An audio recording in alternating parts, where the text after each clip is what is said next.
Well, guys, this show is now AMC's third show based on a comic book, and if you don't like the way the first two turn out or you're disappointed, let's just say that this is definitely that show for you.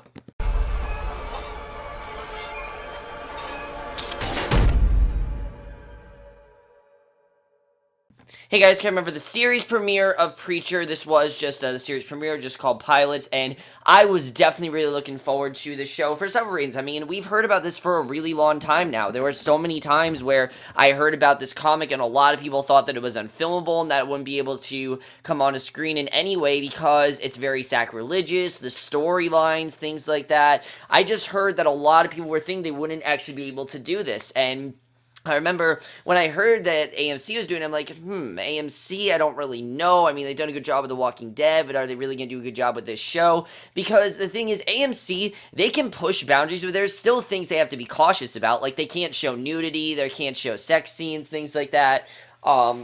They can't say fuck, I mean, that's censored, so a lot of that stuff they did have to be careful about, and I was a bit worried going into this, but I was hearing a lot of amazing reception, and the more previews I saw, the more I became interested, and I'm very happy I checked this show out because this pilot really impressed me. I really enjoyed what we got so far. I think this was a really great start. There were some really awesome scenes just in this first episode. There was some really cool stuff, definitely. This show really is different. Like, a lot of shows nowadays try to be different, and Preacher truly is different. We'll get into that, but let's just get into this episode because there's really a lot to talk about with this. There really is a lot here.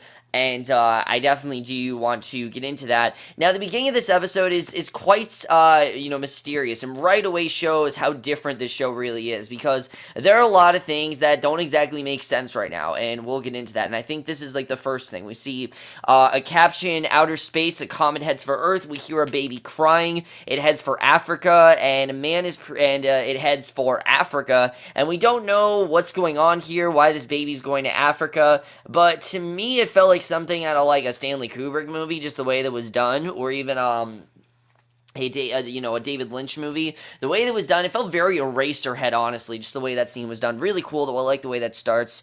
And we see then in Africa, a man is preaching in a church. The preacher says that something is coming. He talks about Revelations and the white horse, and the congregation is all into it. Then something shoots into the church and strikes the preacher. He flies back. One of the congregation says it's a miracle. A dog starts barking. The preacher stands and says, "Be quiet," and his voice roars with this insane power, and we don't know what any of this means, why he has this power, why is this happening to him. I didn't really know, but I thought it was an awesome way to start the episode.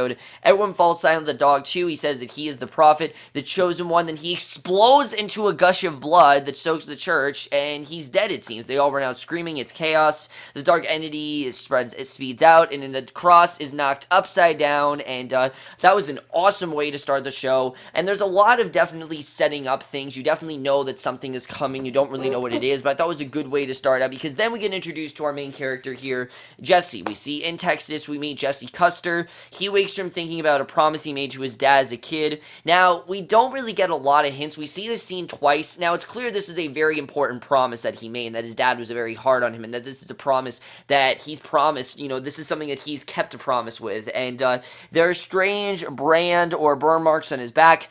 So clearly he definitely has a troubled past, and this episode definitely makes note of that there's definitely a very troubled past that Jesse has. Now, what happened, we don't know, but he puts on a collar, grabs his wallet, walks out of the place. He goes to a church signboard that had letters rearranged to form dirty words, and it literally said, "Open your holes and ask to Jesus." I thought that was pretty hilarious, honestly, and I like the way that they aren't afraid to put some really wacky humor into this, because a big part of the show is that you're not supposed to take it that seriously. I mean, there's a lot of serious stuff here, but a lot of it you don't take too seriously, and I do like that. There's a lot of really good dark humor. He makes the All Saints sign read correctly, then heads back to the church. You can tell he's very devoted to that, and then we realize the main situation with Jesse's character, because he's preaching about Coach Tom Landry, and no one is paying attention. Why? Because he's a horrible preacher. I mean, the way he's just talking, he's not really, he's just not really that great. And some kids are playing video games even. People are on their phones, and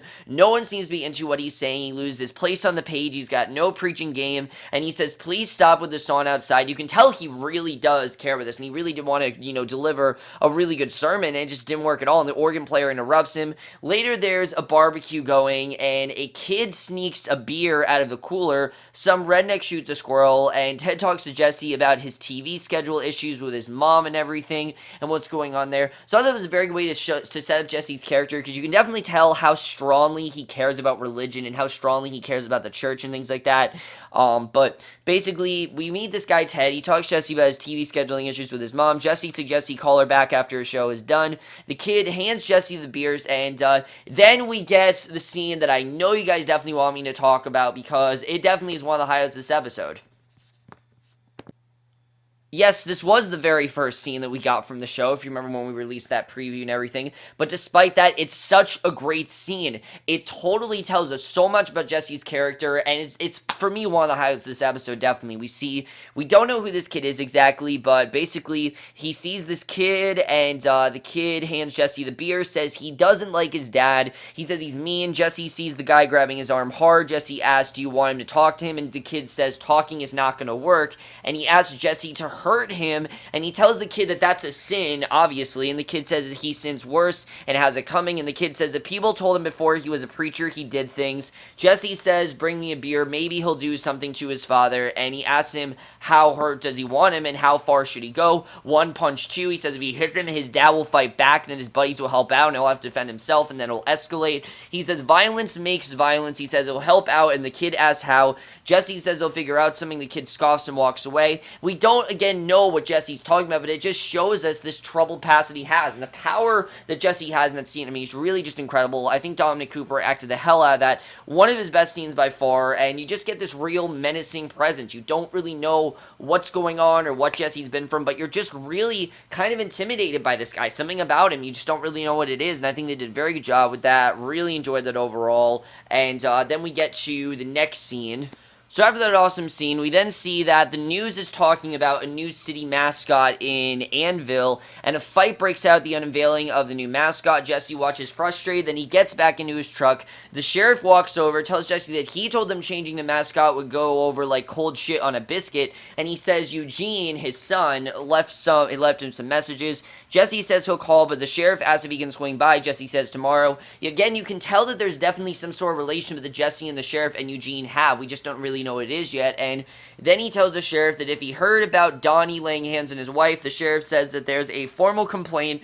He can listen, and Jesse says that she's probably too scared. Jesse says, of course, he doesn't want to lose the squirrel murdering wife beating votes, and the sheriff says that he was uneasy when he heard Jesse was coming back to town, but is unhappy that he's been quiet, because it's clear that Jesse has caused a lot of chaos before. Just, this episode really implies that the last time that Jesse was here, a lot happened, and it's clear, you can tell that the sheriff really is kind of worried about Jesse. It's not that the sheriff doesn't like Jesse, it's that he just doesn't really know if he's going to be able to not cause damage.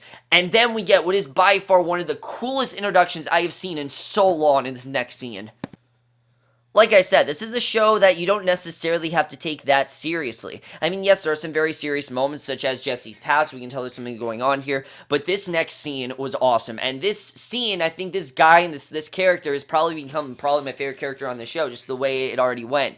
We see on a private jet, we meet Cassidy, and he is this Irish vampire. He's snorting coke, he's partying with some rich guys. He talks about a night out partying where you need the Spanish word for ass hamster. He goes to sink in the bathroom, then notices a Bible stashed away near the air freshener, and crazy stuff is written about wrath being love and pleasing him. He looks out the window, sees why they're headed the wrong way on this flight. He says, he doesn't know why. He says he's a shit-faced Irishman. Then he attacks the guy, and it's insane. I mean, literally, this scene is crazy. Out of nowhere, he just attacks him. One guy has a spear, another a crossbow, another an axe. Cassidy fights them all off. The pilot comes out, he murders him too, but it was all in self-defense, really, and I thought it was interesting that really it was all really just in self-defense, and a guy calls him an abomination and pours holy water on him. Cassidy then rips the guy's throat out with his teeth, then drains the guy's blood into a whiskey bottle. As disgusting as this sounds, it really was awesome, I gotta say. I think it was an awesome introduction to this character.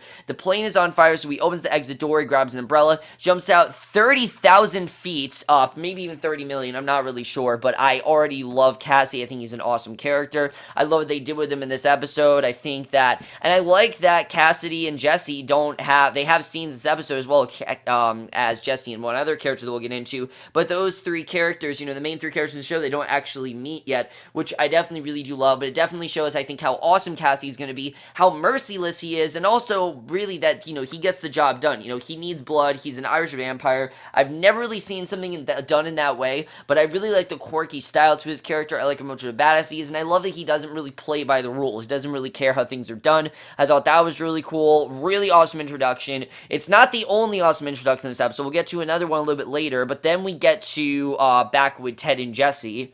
So Ted annoys Jesse, talks about how it's not his fault his mom had a difficult birth and now has a colostomy bag. And Emily, the organist, sits with Jesse. She tells him about a church with Starbucks in the lobby. The mayor, Miles, stops by, talks about the fracas last night, and Emily shoos him away. Jesse says that her husband is dead 3 years and she might give the guy a chance, which is really interesting. And again, we don't exactly know who Emily is, but it's clear that her and Jesse, they work together or something like that. So back in Africa, a Jeep pulls up into the village. Two white guys get dressed out in khaki gear. They head inside the church looking very serious, and these two guys don't have a line of dialogue in this episode. You can tell there's definitely something going on there, but they don't seem to have a line of dialogue, and that's very interesting. So Jesse goes to check on the waiter who's asleep Walter who's asleep shirtless, and Jesse sees a gun lying on the dresser and hears a woman singing in the shower. He throws a shirt on him, walks it annoyed. We don't know, again, what's going on here, but he says thanks for the warning. The woman comes out of the bathroom and watches him drive away, and then we basically get a sense of who this woman is, and another really cool introduction that I think might have been even cooler than Cassidy's. I mean, Cassidy's was cool, but this was just, oh my god, I need to talk about this.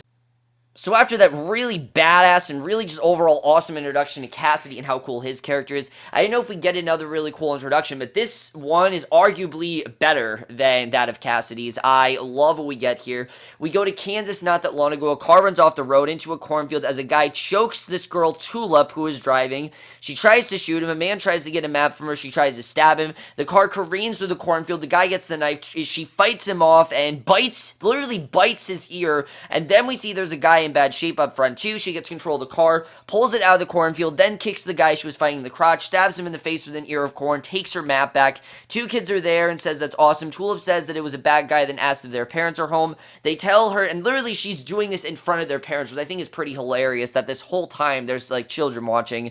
They tell her that their mom is dead and dad's at work. Her phone alerts her to an incoming due in 23 minutes. She asks the kids if they like arts and crafts. She says more bad guys are coming. She has them making coffee, can make bombs, can bombs with moonshine. She starts ranting about bad men and how you need to track the guy down and need him alive after he breaks your heart. She made a bazooka and says, let's play hide and go seek. She hides him in the storm cellar, says don't come out till the noise stops. They hear gunfire and explosions and dust sprinkles down on them. They hear a man begging, then more gunfire. The door opens, they come out, a helicopter's down in their lawn. Again, these are two like little kids we're talking about here, and of course they think that she's awesome. They think she's something out like a comic book, because honestly she is a badass here, and she says she's awesome. She says sorry. They ask her name. She rattles off a long list of names, then says her friends call her Tulip. The kid smiles. She roars away in a car, and I love it. She just doesn't care. She doesn't care that the kid saw this. She clearly is on a mission. We don't know what it is, but it basically gives us some insight into who this woman is. We don't know exactly who she is, but it's clear she's going after someone, and we don't know who that is yet, and I really love that. But a really badass intro for Cassie, and a really even more badass intro for Tulip. These two characters I feel are totally going to elevate the show. Not that Jesse isn't great, but these two characters I really feel are going to give Jesse a run for his money, and I cannot wait to see interaction from these two, later as the show goes on, because this really was probably some of my biggest highlights in the episode, without a doubt, was their interaction. It really was awesome to watch. So Jesse then makes a promise to his dad in his dream, and again, we don't know really what it is all about, but Jesse wakes in his truck, he gets out, and we see Cassidy is in a crater, he's in pieces, his entrails are all over. A cow stares him and he says, come give Cassidy a kiss. He drags it into the crater and the cow screams, and Jesse's then making, and again, really creepy stuff, but again, I like the way that they're playing Cassidy. It's not creepy, it's more like funny, just the way that Cassidy is, and Jesse's making pleas for donations at a local business. He's talking to Donnie's wife, Betsy, at the cow butcher. her. He asks her if Donnie ever hurts her, would she come to him, and she says that he hurts her all the time. Jesse asks how he hurts her, and Betsy tells him that he beats her routinely, and says just yesterday he scalded her with a tea kettle. Oh my god, it's brutal stuff. He asks if she can tell the sheriff, and she says she doesn't want that, and Jesse says that he can help. Betsy says he doesn't understand what's going on with them. Betsy says that she likes it, and Jesse asks what she means. She says she likes it when he hurts her. It literally says that she likes it when he hurts her, and Jesse says that's not possible, but she says that she does. Jesse leans back away from her. We see the company sign says it's Meat and Power Company, so that's really interesting, and the way that was done, I mean, again, this woman is claiming that that she enjoys being hurt. I mean, Jesse can tell that's a lie, but he's not really sure what's going on there. So in Russia, there's a crime scene. People are a disaster in a church. It looks like it was some sort of satanic church, and the magister went splat, and his brains and guts were all over. I mean, again, this show really doesn't hold back on violence, if you can't tell, but it also isn't like, it's not like, completely not substance. I mean, all the violence we're just seeing how corrupted this is, and two men go into the church, close the doors, which have pentagram on them, and Tulip then thanks Jesse for checking on Waiter, and we get more of a sense of who Tulip is to Jesse. She lights up, says, tell me about your job. He says no more jobs, but she says she has the map, and that was the hard part. He asks if that's an ear in her car. She says it's just a little bit of her lunch from earlier. It isn't, of course, an ear, and he says, let me guess, it's a job to end all jobs. She says he must miss it, and he says he doesn't, and we get the sense that these two work together. Now, we don't know what they did, but she asks how he likes being a preacher. She says she heard it, he sucks at it. She asks why he would come back here, and he says culture and cuisine, and I mean, that is a good question. I mean, we know that he obviously made this promise to his father, but why all of a sudden has Jesse decided to come back? We don't know the answer to that yet, but she says he's trying to fill his daddy's shoes. She comments on his shorter hair, says she hates it. She says sorry, and he responds in kind, and she says that she's done crying about what they did, and they are who they are. She says don't waste time wishing that they were different, because they're not different. This is who they are. So it's easier since they still hate each other. She threatens him if he doesn't do the job with her. Jesse says he doesn't hate her, doesn't know how to. She says she can teach him. He gets out of the car, and I already love the banter between these two. Now, again, there's clearly something going on there. We don't know exactly what's going on between Jesse and Tulip, but clearly these two work together. It's clear that Jesse wasn't a preacher, and it's clear that Jesse did a lot of things that, are very much like what Tulip did. A lot of things that seem wrong, but for good reasons, and I like seeing these two team up. I already really do love their interaction. So Jesse goes to Sheriff's house, says he's there for Eugene. He tries to talk to Mrs. Root, and Hugo fixes a shake of raw meat and Tabasco and hands it to Jesse to take to Eugene, or Arseface, as he wants to call him. He says it's his dinner. Jesse goes upstairs, knocks on the door. Eugene greets him, and he has no lips, and part of his jaw seems to be gone, but this is one of the reasons why this character intrigues me most, because clearly Eugene shot himself in the face. We know that, and he slips the meat shake, says he's sorry he hasn't been to church because his dad thinks he'd be a distraction, but like I said, he shot himself in the face. We don't know why, and I think that's really interesting. So Jesse says come with him if he wants to, and Eugene says God doesn't want him there. He says God is mad at him because of what he did, and Jesse says what he did was wrong, but then asks if he's sorry. Eugene says he's so sorry, and Jesse says that God forgives him. Eugene says that God used to take back when he prayed, but now it's real quiet because of the fact that Jesse's made that Eugene tried to kill himself. He feels that God hates him for it, and Eugene asks if some things are so bad God can't forgive them, and Jesse says no, God will be there for him. He says God doesn't hold grudges. He tells Eugene to get on his knees and listen hard. He'll talk to you, and it's a really nice scene. You see the faith that Jesse has in God, but honestly, is he right? Is God really going to forgive Eugene? I think it's a very interesting scenario for Eugene. We don't know why Eugene was suicidal, but clearly he tried to kill himself. The news report that Tom Cruise spontaneously exploded while leading a Scientology service then comes up. So again, I mean, the show is so weird, but I love that. So again, I can't believe the show actually did that, but they actually killed off Tom Cruise in this show, and he's not even a part of the show, so that's kind of funny. Jesse then listens to the news at a bar while he drinks, and the vampire Cassidy comes in the bar. He orders a whiskey. He calls it rat water, but drinks it anyway. Jesse looks at him, and Cassidy belches. He slides down beside him, calls him Padre, and he asks Jesse where he is. He says a bar. Cassidy says the town. Jesse says he can't understand anything he's saying because his accent is very thick. He has a very thick Irish accent, and very unlike all the other characters who have very thick southern accents, which is kind of funny because Jesse's saying his very thick accent, but his accent is very southern. And he walks away. Donnie comes into the bar dressed in his reenactment gear and punches him in the face. He says, "How dare you talk to my wife," and then punches him again. Cassidy calls a pal and says they keep finding him and he had to jump out of a plane. The man who he talks to says lay low and hangs up.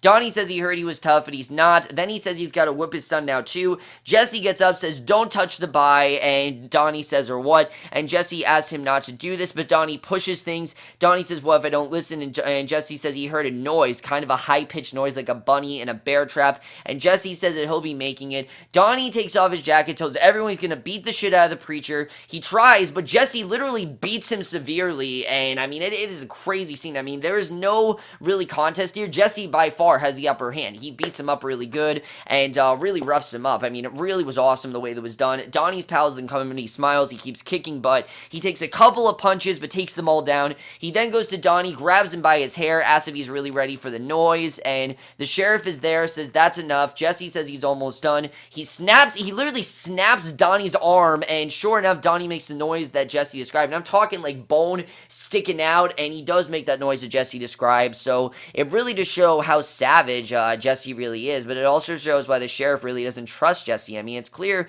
that Jesse really roughs people up very badly, and it's a problem that he has, definitely, and you definitely do see that. So obviously, he ends up in jail, as does Cassidy, and he asks what kind of preacher he is, because preachers don't do this sort of thing, and Jesse says a bad one, but Cassidy says as long as you don't have your finger up a boy's butt, you're not a bad one, and Jesse says that she was right, that he shouldn't have come back here, and Cassidy asks why he come back to Annville, Texas, and asks Jesse about himself. He says he came back because he made a promise that he broke 1,000 times, and he says promises matter, and Cassidy says, have you seen the news lately? He says misery loves company, and he hopes that sets men at each other's throats. Cassidy says he has no hope, and that's why life is fantastic. Now, this is something I love, is that he pretty much has no hope in life, and that's why he's enjoying it, and it's sad, but it's also hilarious. And they tell Jesse his bail is up. He and Cassidy introduce themselves before he leaves. And again, I like this interaction between these two. Cassidy asks the cop if he has curtains for the window since he's a light sleeper. And you can just tell that Cassidy really doesn't give a fuck what he does in his life. You definitely do get that sense here. But basically, I think it's very interesting the way that was done. The way that, we now know that Jesse clearly hasn't been a preacher. He wants to finish this promise. We don't know if it really has gotten him to make this decision, but that's something we're looking forward to seeing. Why has Jesse just suddenly decided to become a preacher again? Why did he deny doing this all this other time? And what has he been doing before he was a preacher? That's something I'm definitely interested in seeing. So Emily then picks Jesse up from the jail, says he's quitting. He says he's done, and he'll announce it. And Sunday, Emily says okay. Jesse says he thought he could make it work, but he is who he is. Emily says guess so. Jesse says he appreciates all she's done for him in the church. He gets out of her car. She says she won't beg and try to talk him out of it because she knows this is what he wants to do, and she says he was never really there, so him leaving should really make no difference. And because he wasn't really that great of a preacher anyway, no one really cared. So he goes into his house. Her kids bicker over the iPad. She bashes it on the dash. Literally, she does not put up with nonsense. You definitely see that. She literally bashes an iPad, and Jesse then gets, and it shows again that Emily is just as badass as everyone else, which I love. So Jesse gets a call from Ted, who says his mom told him his schema is his own fault. Jesse says he can't talk and hangs up on Ted because he hears banging at the church and a light flickering. He goes to check it out. The lights won't come on. He goes inside the sanctuary and sits down in a pew. He says Eugene was right. It's quiet. He says one last time, but this time he wants an answer right now, or that's it, and he's done. He kneels and asks God to forgive him, basically. He says he has tears in his eyes, then sighs and says thought so. He sits back in the pew, lights a cigarette. He says, you too. The door creaks open. He looks back. There's a whooshing sound. The entity has been blowing up. Preachers come inside because we know that clearly something has been going on. I mean, that's what's the beginning of the show, is that a preacher got blown up, and it knocks the pews out of the way as Jesse stands in shock waiting. He hears the crying baby sound, then it rushes into his body, and Jesse thinks about the promise to his dad. His dad says that the Custers don't cry, they fight. Then young Jesse saw his dad shot in the head. Jesse wakes to Emily in his room, she says his fever was bad, and says that they were worried. She says the guy moved in the church attic and moved in there 3 days ago. Now let me get back to that one scene with the church real quick. You can definitely tell that Jesse is trying to find God. Like, he wants to make sure that God's on his side. He doesn't know if he is, but you can kind of tell that God doesn't seem to be on his side at this point. So she says the guy moved into the church attic and moved in there 3 days ago and fixed the AC. Jesse says he's stunned. He's been out there for 3 days. She says, weren't you going to make the announcement that you're leaving? And she says, sorry. He says, okay. Then asks if she put out the program, she rushes out while he pulls on his pants. Ted then runs to him, and Jesse says, "Not now." Ted says his mom told him he smells like sweat all the time and rants about his mother. And Jesse tells Ted to be brave, tell the truth, open his heart. Ted repeats his words back to him. Jesse hears strange noises, and Ted marches off with determination. We don't know what this is, but there's in a packed house of the church. There's a girl literally playing Amazing Grace on an electric guitar and singing it like a rock song.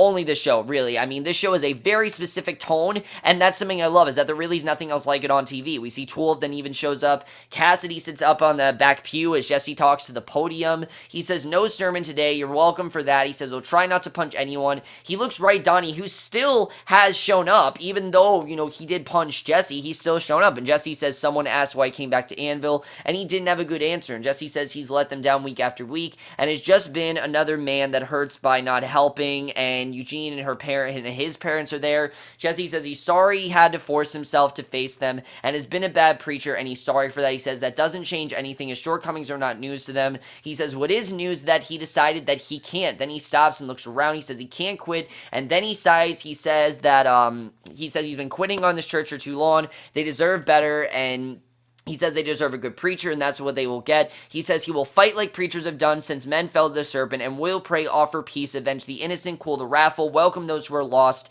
And it's clear that he wants to turn his life around. He wants to be a better preacher, and he wants to make sure that he gets into the good graces of those people that are very religious and see, basically so they can take him seriously, pretty much. We see Cassidy sitting in the shade, though he sticks his hand into the sun to watch it burn. Ted is on a fight to Sarasota to see his mom and confront her. He goes to the old folks' home where she lives down in Florida, and Ted sits down by his mother, says he'd appreciate it if she would stop calling to criticize. He tells her the truth. She says he's her only son. He'd appreciate some kindness. She says he says he has to open his heart for her, but when he says this, he literally pulls a knife, stabs himself, pulls out his heart, throws it on the table. She screams and sounds like the baby crying, so that's really interesting. The way he literally pulled out his heart for her. I didn't think that was going to happen, but that's exactly what he does. So Ted, it seems, is dead. I don't know if he's dead, but it seems he's dead. I'm not really sure, though. That's definitely very interesting. And Jesse then says this is why he's come home, to save them. A guy sips his tea, winces because it's hot, and then he eats the tea bag, and the other guy comes up, says it's here. They're the ones that have been chasing the chaos at the churches all over the world. They have been causing everything that's going on. They get out, and they look up the road of the All Saints Church. For whatever reason, they're going after these churches, and that is how this episode ends. And, overall, guys, really great premiere. I really enjoyed overall. But now let's get more into the show overall. There are a lot of really great things that this premiere promises that I definitely am going to get into. But now let's get more into this show overall, starting off with the cast. Dominic Cooper, I really didn't know how he was going to be in this role. I mean, yes, he's very good in Agent Carter, but I really didn't know. I mean, could he actually carry this show? Is he really going to be that great? Is he really the ideal choice? But as soon as he came on, I really thought that he just completely commanded this role. I really love Dominic Cooper in this role because you really do care for Jesse. You understand he's gone through a lot. You see that he really does have this faith in God, and he doesn't want to deny, not being in the church anymore. He feels that it is his duty to serve this church and to be, one of God's preachers, and to continue being a preacher and everything. Even though he's a bad preacher, he wants to drive out those wrongs, but he's also incredibly funny as well. He has some really great one-liners. He's also very intimidating. You know that there clearly is a past he's gone through. Now, you don't really know what it is, but I think Dominic Cooper really killing this role. I really loved the first episode, and I can't wait to see what else going on with this character. I'm already very drawn into Jesse as a character. I think he did a very good job, and I'm definitely looking forward to seeing, more about him. Dominic Cooper, I think, like I said, did a great job, and I definitely think that he has a real hit in his hands. So yeah, he really is fantastic here. But the real stars of the show, I think, are actually the supporting cast. I already talked about Joe Gilgan before, but he really is awesome as Cassidy. I mean, what I love about this character is that he really is a not give a shit kind of character. He doesn't really care what happens to him. He doesn't really care what he's doing. If he's causing damage to someone, whatever. He said it before. He doesn't really give a shit. He's lost all hope and things like that. I don't know if Jesse's going to try to give him that faith, but he really is hilarious. I think he did a great job as this character. He's a lot of fun to watch. He has some really great one-liners, but he's also an incredible badass. Like, he really creates all this damage. He's also a vampire as well, so how cool is that? I mean, that's completely different than any of the characters we're seeing on this show, and I definitely really love that. It really shows the oddness in the show, but I think he did a very good job. I really do like where his character is headed so far, and Joe Gilligan, I think, really killed it. Every line he had, I was pretty much laughing hysterically at. He really was great. Probably one of the best introductions I've seen on TV in a while. And then Ruth Negga as well as Tulip. I think she's also fantastic. I love what's going on with her. It's clear that her and Jesse have a very strong past, and that she clearly did not want him to become this preacher, and she didn't think it was a good idea for him to do. She thinks he should be, doing what she's doing, and it's clear these two definitely, I don't know if they were in a relationship or if they just were partners, I'm not really sure, but the chemistry these two have, their scenes together, I think are very well done. Ruth Negga is awesome in this role. She doesn't really care who she's talking to. Tulip is a character where she doesn't really care who she's talking to or who she's addressing. She pretty much addressed everyone else the same. I think she did a great job. Really love her in this role, and by far these three characters I think really do make up the show. Dominic Cooper, Joe Gilligan, and Ruth Negga, they're all fantastic. They really are one of the best things about the show, and I think they all really do kill it. But the rest of the cast I think is really good as well. I really do like Lucy Griffiths as Emily. I mean, sure, she's not Tulip, but I think she's just as great as a character. You can tell she's a no-nonsense. I mean, she doesn't put up with nonsense, especially that iPad scene. I mean, that's really crazy. And then what's going on with her and Jesse, we're not really sure. I'm looking forward to seeing more what's going on with her character. W. Earl Brown, I like that he's not a bad guy. Like, he's just really trying to do right. He's the sheriff. He doesn't really trust, obviously, Jesse because of what ended up happening before, and that Jesse is caused of this corruptness on the town and things that he did, and that's why he doesn't really trust him. You can tell these two definitely have a bond. Like, he wants to trust Jesse, but he just doesn't really but he doesn't really know if he can right now because of things that Jesse's done in the past. You definitely do see that here. I think he did a very good job. We don't know who De Blanc and Fior are. Those are the two guys that we saw. We don't know much about them, but I'm sure they're going to be good as the show goes on. I'm also really interested, though, in Ian Colity as Eugene. I really love his character overall. Why did he shoot himself in the face? What got himself to do this? Is he going to be able to get God back on his side? Because it's clear that he already feels God is slowly drifting away from him because he's made this decision that really was just, it was very sinful. He sinned and he doesn't know what to do. And the fact that he's alive, I mean, that rarely ever happens. And there's a reason why he's alive. I already really do love his character. And, even the fact that he has his face blown off, you really do care about him. You can really tell what he's going through. And that's something I think he is probably one of the hardest jobs in the show because he doesn't have really facial expressions. So he has to kind of channel his emotion in different ways, but I think he did a very good job here. I really loved his role in the show overall, and he really killed it. Definitely, he was fantastic here. But another one of the reasons I was drawn, so really I think the cast here is really great. Everyone really did a great job, and I really think everyone really does bring something to their roles. My other question is Ted dead? Because I don't really know. Is he dead? I'm thinking he's dead. But the other thing that drew me into Preacher, I think drawed everyone into Preacher, is the fact that Seth Rogen and Evan Goldberg are the developers of this show, and they're the ones that do this. I was kind of worried because they do comedy. They don't typically do this. But you know what? I think they did a great job with the show because, one, it's a show that you don't necessarily have to take too seriously. It has its serious moments, but there's some really good black comedy in there that I think Seth Rogen and Evan Goldberg did a very good job with. I mean, look at those signs throughout the episode. They're hilarious. They're so inappropriate, but they're hilarious. And I love that. I think they did a great job. I really love their vision to the show. It's weird, definitely. It's weird, definitely. It's weird and different, but it's a good weird, definitely. I feel like it's the kind of weird that we need because so many shows nowadays, they try to be different and they're just not. And this show really is different. I mean, there aren't really many shows where you have a guy that wants to be a preacher, as one of your main characters, a Irish vampire who literally drinks blood out of a bottle, and then this, like, really badass fighting chick as well who partnered up with him. I mean, there's a lot going on in the show, as well as exploring preachers, and the death of Tom Cruise. I mean, that was awesome as well, the way that was done. I love the directing here. Like I said, I think they did a great job, but I also really love the teleplay. I think the teleplay is really well done. The script here was very well written. The dialogue was very interesting. I mean, just some scenes here, like that one scene in the very beginning with the kid. I mean, we don't know who that kid is and who, if Jesse's actually going to hurt that kid's father. We don't really know what's going to happen there. That's going to be very interesting. If he's going to decide to hurt that kid's father, if he's going to decide that's not right to do, we'll have to see what happens with that. That's going to be very interesting as well. I love the score to the show. It's a very mysterious score. Definitely, there's a lot of mysteriousness going on in the show, and I really do love that, as well as the cinematography. Cinematography is honestly some of the best on TV. I mean, the cinematography here is fantastic. It's not at all half-assed. It's not all low budget, and that's something I really do like. Because a lot of people compare this to Fear the Walking Dead, because Fear the Walking Dead is very, very low budget, and that's really one of the reasons why Fear the Walking Dead isn't really working out in the way it should be, and why it's really struggling right now. It's because it's very low budget. They can't really do a lot with it, and this is not low budget at all. They have a very big budget. They can really do whatever the hell they want to, and I love that they're doing that. They don't really care what they do with the show. They just care that hopefully you and Gino, they're just going to do what works for them, and hopefully you enjoy it, and I really did enjoy it. And for a 65-minute pilot, I think this moved very quickly. I was into it the whole time. There really wasn't any scene I wasn't into. I think it's going to be a really successful show for AMC. I really am hoping moving forward that the episode is going to be as interesting as this one is. I'm sure it's going to get better and better as it goes on. I really do think that's going to happen. Unfortunately, we have to wait 2 weeks, which kind of sucks, but I get that. This was a supersized episode. I can work with that. This essentially was 2 episodes, kind of like an episode and a half, so there is that as well. So I'm looking forward definitely to episode 2. I will definitely be checking it out. But overall, guys, as much as you guys saw the show, love to hear your thoughts on it. I overall really love this first episode. Like I said, I'll definitely be sticking around. What do you think is going to happen with some of the arcs in this? Is Jesse going to right the wrongs? What happened to him in his past? Things like that. What has he become? Is he going to get that faith back from God? Things like that. I think that's going to be very interesting, as well as Eugene. What's going to happen with him?